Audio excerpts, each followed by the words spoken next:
नमस्कार, मैं हूं मृत्युंजय कुमार झा और आज हम आपको बताएंगे जिस तरह से ग्वार कीमतों में तेज गिरावट आई है, क्या ये गिरावट अभी बढ़ने वाली है या फिर ग्वार की गिरावट अब थमेगी, ये हम आपको बताएंगे। और साथ साथ आज मुनाफे की टॉप 20 कॉल्स कौन कौन सी होंगी जहां पर आपके लिए कमाई के सबसे बेहतर मौके होने वाले हैं, इन तमाम मुद्दों पर बातचीत करेंगे। लेकिन शुरुआत करते हैं बम्पर कॉल से, जहाँ पर आपके लिए कमाई के सबसे बेहतर मौके होने वाले हैं।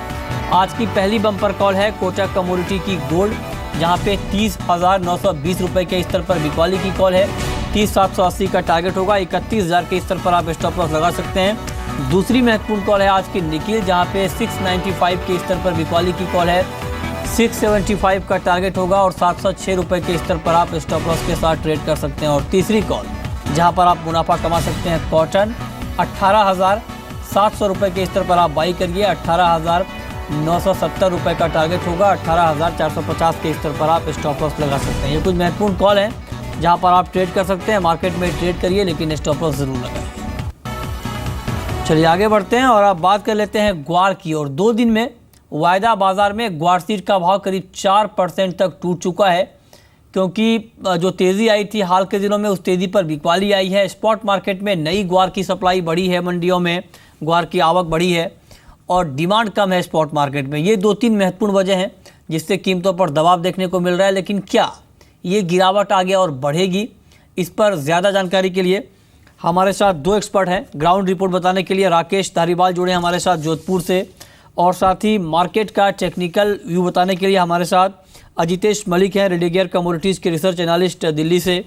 आप दोनों एक्सपर्ट का बहुत बहुत स्वागत है कार्यक्रम में। सबसे पहला सवाल राकेश आपसे कि स्पॉट मार्केट में अभी क्या सिनेरियो है ग्वार को लेकर? क्या मंडियों में नए ग्वार की सप्लाई बढ़ रही है?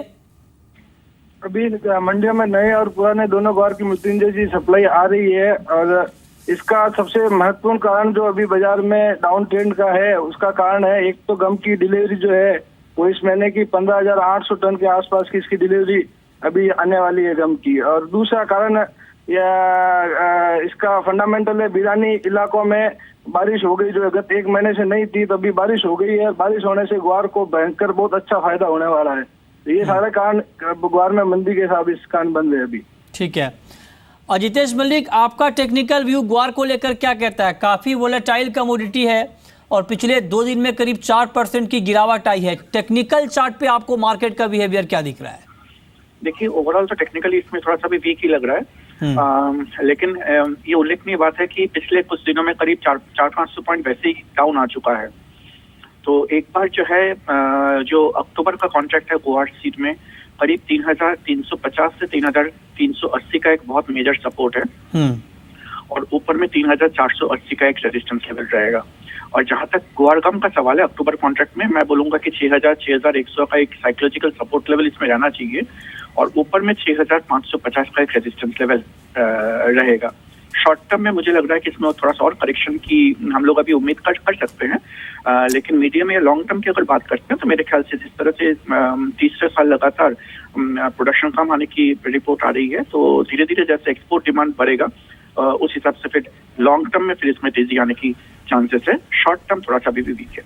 जी राकेश, आपने अगर ग्वार की बात करें तो कई तरह की खबरें हाल के दिनों में आई हैं। पहले ये खबर आई थी कि उत्पादक क्षेत्रों में बारिश कम हुई है और उसके बाद दाम बढ़ने शुरू हुए थे, लेकिन उसके बाद कुछ बारिश भी हुई है। और अब ओवरऑल प्रोडक्शन को लेकर क्या एस्टिमेट सामने आ रहे हैं और क्या आपको लगता है कि ऐसे में फंडामेंटली ये काउंटर आगे भी कमज़ोर रहने वाला है? मेरे हिसाब से मृत्युंजय जी ग्वार की जो क्रॉप है ये बाजार को बढ़ाने के लिए एक प्रोपेगेंडा चला गया था कि इसकी क्रॉप कम है। ग्वार की क्रॉप गत वर्ष से 30% जरूर कम है, पर जिसका यील्ड है वो बहुत अच्छा और क्रॉप मेरे आंकड़ा से 1 करोड़ बोरी ऊपर आएगी 100%। और कैरी ओवर स्टॉक का क्या सीन है राकेश?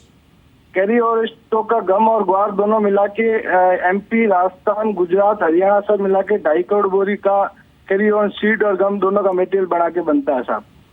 जी चलिए, बहुत बहुत शुक्रिया राकेश धारीवाल आपका और अजितेश मलिक आपका भी हमसे जुड़ने के लिए और बताने के लिए कि ग्वार का आउटलुक आने वाले समय में क्या रहेगा। लेकिन हमारे साथ 2 और एक्सपर्ट हैं। हमारे साथ विनीता आडवाणी है जियोफिन कॉमट्रेड की, और साथ ही अरविंद प्रसाद हैं हमारे साथ कोटक कमोडिटी के। आप दोनों एक्सपर्ट का भी बहुत बहुत स्वागत है कार्यक्रम में। विनीता, क्या लगता है आपको ग्वार में आज के लिए किस तरह का ट्रेड करना बेहतर रहेगा? चलिए, लगता है विनीता से हमारा संपर्क अभी नहीं हो पा रहा है। अरविंद, आपके हिसाब से ग्वार में आज के लिए किस तरह का ट्रेड करना चाहिए? देखिए, मेरे हिसाब से इंट्राडे पर्सपेक्टिव से अगर बात करें तो करंट मार्केट पे ही सेल करना चाहिए। 3470 के आसपास सेल करना चाहिए और करीबन 100 से 120 रुपए का टारगेट रख सकते हैं। 3350 का आसपास टारगेट रख सकते हैं और स्टॉप लॉस जो है 3520 के ऊपर मेंटेन करें। तो कुल मिला के मुझे लगता है कि ग्वार सीड का जो ट्रेंड पिछले 2-3 दिन से करेक्शन होते हुए आ रहा है, मेरे ख्याल से वो जारी रहना चाहिए और शॉर्ट टर्म में 3300 के नीचे भी आने का उम्मीद कर सकते हैं। तो प्रोडक्शन नंबर को देखते हुए या पिछले साल का कैरी ओवर स्टॉक्स को देखते हुए कुल मिला के ग्वार सीड जो है अभी भी बेरिश लग रहा है और ऑयल प्राइसेस नीचे होने की वजह से खास कुछ एक्सपोर्ट डिमांड देखने को नहीं मिल रहा है। उसके चलते हुए मुझे लगता है ग्वारसीड ग्वारगम जो है बेरिश ट्रेंड में रहना चाहिए। ठीक है, तो आप कह रहे हैं कि ग्वारसीड और ग्वारगम का भाव अभी दबाव में रहने वाला है और बेच कर चलना आपके लिए फ़ायदेमंद हो सकता है। और जियोफिन कॉमट्रेड की भी आज ग्वार में बिकवाली की ही राह है। हमारे साथ विनीता आडवाणी इनफैक्ट जुड़ चुकी हैं। विनीता, आपको क्यों लगता है कि ग्वार में भी बिकवाली करनी चाहिए? वेल, ग्वार जिस हिसाब से हमें पता है लॉन्ग टर्म फंडामेंटल्स अभी भी प्रेशराइज्ड ही है और जो हमने एक रीसेंट रैली देखी थी 3800, वो प्योरली एक मॉनसून फेयर की वजह से देखी थी। तो अब वो सब सबसाइड हो चुका है। तो मुझे लगता है कि ओवरऑल लॉन्ग टर्म फंडामेंटल्स आप प्ले करेंगे क्योंकि डिमांड तो बिल्कुल है नहीं। 3800 के आसपास जो प्राइस अटकती हुई लग रही थी, मुझे लगता है वापस एक 3400 के नीचे वापस एक प्राइस लेवल है वो वहाँ पे दिख सकता है। तो 3450 के आसपास एक वापस एक सेलिंग अपॉर्चुनिटी ज़रूर बनती है ग्वार में 3500 के स्टॉप लॉसेस से। तो दोनों एक्सपर्ट इस बात को लेकर सहमत हैं कि ग्वार में आपको बिकवाली से फ़ायदा होगा। 3370 का टारगेट कोटक कमोडिटी का है और 3380 का टारगेट जियोफिन कॉमट्रेड का है। जो टारगेट भी करीब करीब आसपास ही है, तो यहाँ पर आपके लिए कोई कन्फ्यूज़न नहीं है। आप ग्वार में बेचकर मुनाफा कमा सकते हैं।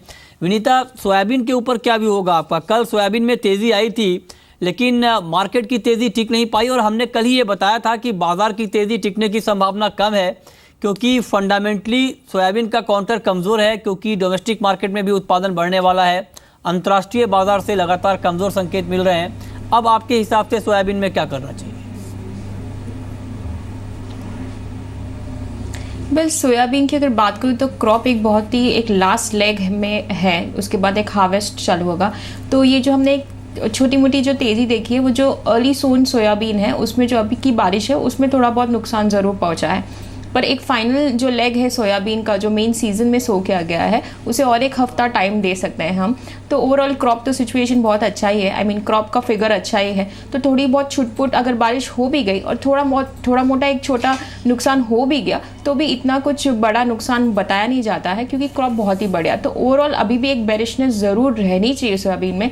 मुझे लगता है अक्टूबर या नवंबर वाइदा 3200 के नीचे एक बार जाता है तो ओवरऑल मुझे लगता है इसमें एक 3100 के निचले एक सीजनल लो जिसे हम कहते हैं, एक हार्वेस्ट प्रेशर जिसे हम कहते हैं, वो आना ज़रूर बाकी है।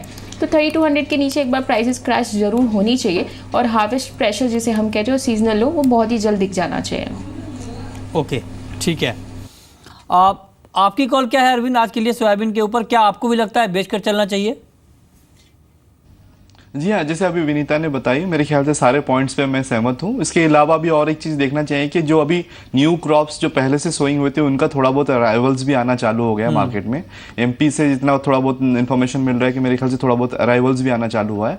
तो मेरे ख्याल से नवंबर कॉन्ट्रैक्ट को भी सेल किया जा सकता है और जैसे हमने अभी बात किया कि 3200 के नीचे आने का उम्मीद कर रहे हैं, मुझे लगता है कि वो चीज़ होना चाहिए।